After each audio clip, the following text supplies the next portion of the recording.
Hyderabad BJP ఆఫీస్లో మోదీ 11 ఏళ్ల పాలనపై వికసిత్ భారత్ బుక్ రిలీజ్ చేసిన కేంద్ర విద్యాశాఖ మంత్రి ధర్మేంద్ర ప్రధాన్ చారిత్రక ప్రాచీన సంస్కృతి కలిగిన భాష తెలుగు అంటూ కొనియాడారు.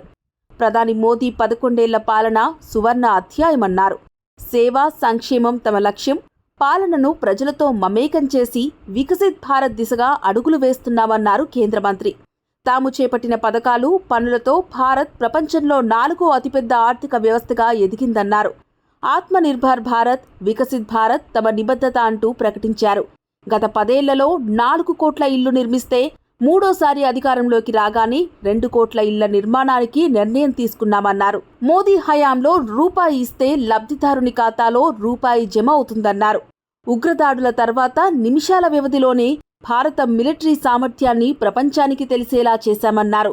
సమ్మక్క సారక్క ట్రైబల్ యూనివర్సిటీ వంటి ఎన్నో విద్యా సంస్థలను దేశంలో నెలకొల్పామన్నారు.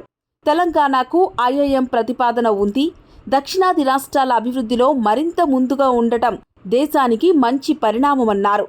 ఏ రాష్ట్రానికి అన్యాయం జరగదని హోంమంత్రి అమిత్ షా ఇప్పటికే స్పష్టం చేసినట్లు ధర్మేంద్ర ప్రధాన్ గుర్తు చేశారు.